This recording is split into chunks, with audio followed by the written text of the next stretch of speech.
But the fact of the matter is that at one point I did a pull in second gear and I nearly looped the bike.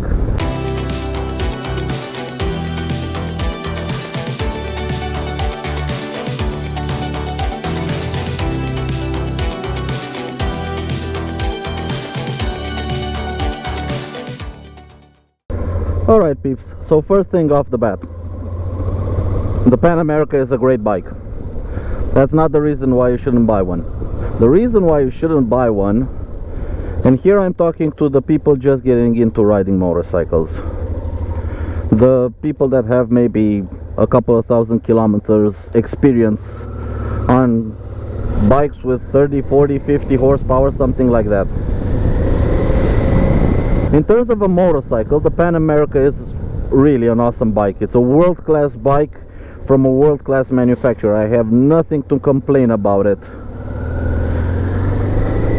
But the fact of the matter is that for a beginner rider it's extremely powerful.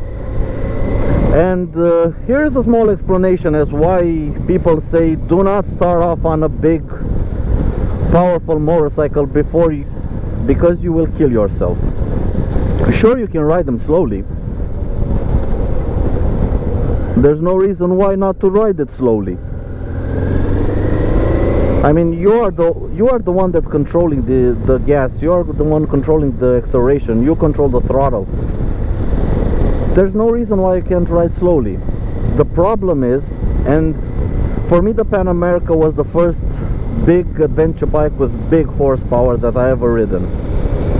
And I always thought, yeah, I can handle big power, and I could. Honestly, I handled it, I think, pretty well, as you saw in the previous video. But the fact of the matter is that at one point I did a pull in second gear and I nearly looped the bike. That moment is in the video, but it doesn't look way too dramatic.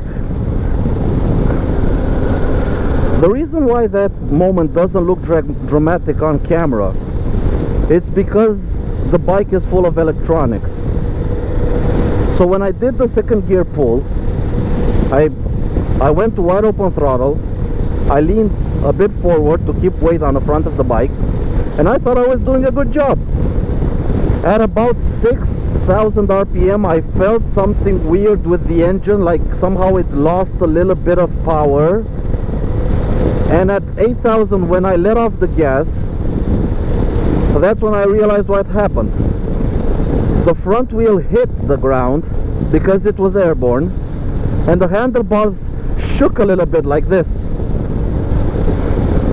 Now what had happened there? I basically gave it way too much throttle, and luckily wheelie control was active.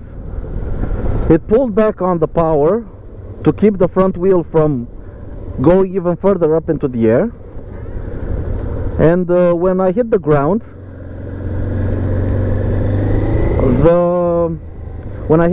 the steering damper was the one that dampened the wheel wobble. Because motorcycles, if you're not careful, when you lift the front wheel, when you put it back down on the ground, if you slam it on the ground, you will get wheel wobble. So basically I just went full send mode on it. I gave it full throttle in second gear, and the electronics are what saved me from a crash. And I consider myself a pretty sane person. I mean, I don't ride fast, I don't ride at high speeds, I don't even like high speeds. I like to ride more relaxed. But even with my relaxed riding style, the power of the engine was intoxicating. I mean, the way it felt to pull on that throttle and just be thrown forward, and with the Screaming Eagle exhaust on that bike, the way it sounded, it was just mesmerizing.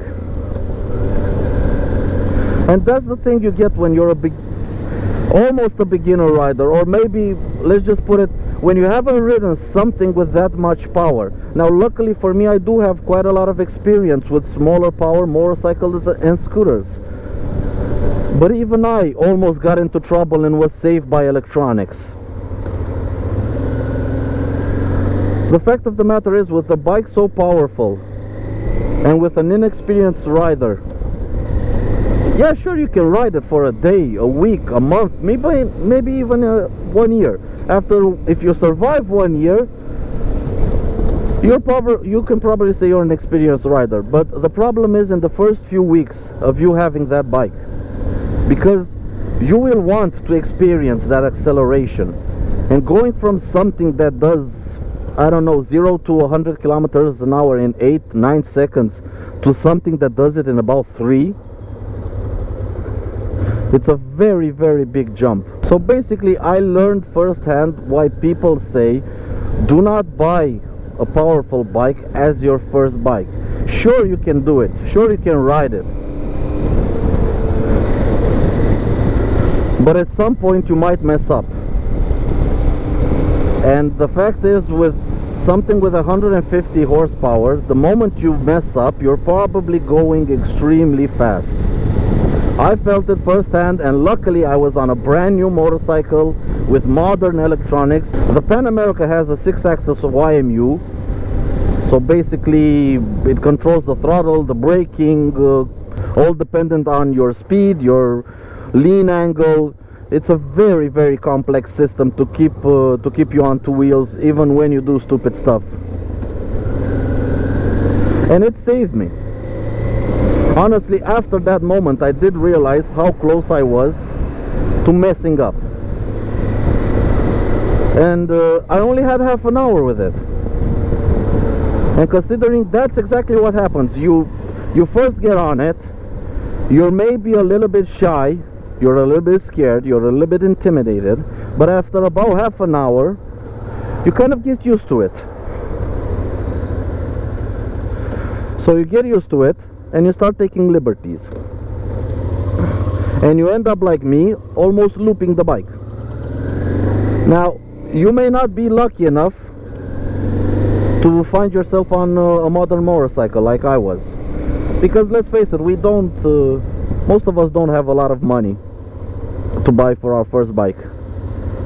So if you buy something like an old school 1000cc motorcycle and you think, yeah, I can handle 150 or 200 horsepower, you're gonna get on it. First few days you're gonna be pretty shy with it. You're not gonna give it full beans or stuff like that. But after a while, you're gonna start feeling a lot more comfortable on it, and you're gonna start taking a lot more liberties with it. And the moment you start taking liberties with it, it's very easy to go over the edge, because you're inexperienced. You don't know where that certain edge is. You basically don't know when to stop and when to slow down. You start going faster and faster, and you like it, and you want faster, you want more speed, you want to experience the engine more and more and more, and faster, until something bad happens. And when something bad happens, you're going very, very fast, and there's a big chance that not all the gear in the world can save you. So all in all, love the Pan America, would love to buy one, but not now. I would love to buy one 3 or 4 years from now, when I have, I would say, at least 20 or 30,000 kilometers without. Because that's when you start to really know what motorcycling is about. I have a lot of 1,000 kilometers with scooters, and that helps. But what I really need is a lot of experience with bikes. Sure, I can ride them, but I can't ride them fast. There are a lot of there's a lot of missing information for me that you can only gain through experience. Sure, you can watch a lot of tutorial videos on how to ride, how to use the brakes, how to use the clutch, how to manage the power of the engine. Even there are videos on how to do wheelies. Yeah, sure, no problem. You can learn on the internet how to do a wheelie. But let me tell you this, it's a lot more easier to do a wheelie with a 30 horsepower bike, and you are wheeling at 30, 40, 50 kilometers an hour. And it's a lot more difficult to wheelie with a 150 horsepower bike at speeds like 90, 100, 110, 120, because believe me, a 150 horsepower bike, you can raise it on the back wheel at speeds over 100 kilometers an hour. I felt it. I felt the Pan America at even over 100 in third gear. If I would have dumped the clutch, it would have lifted the front wheel. It simply had that much power. And that's only an adventure bike. And it's 260 kilograms. Imagine that kind of power on a sport bike that's almost 100 kilograms lighter. I dread to think how that thing feels.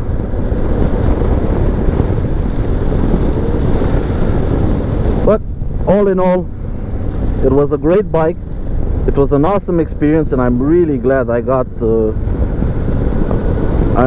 Harley-Davidson gave me the opportunity to ride that bike and trusted me with it. But if you're a beginner rider, buy something with 40-50 horsepower like this, use it for a couple of years, and then you can upgrade to a big bike. It's better for you, and it's better for your health, and it's better for your family. Stay alive out there, everyone. Until the next video, take care out there, everyone, and ride safe. Goodbye.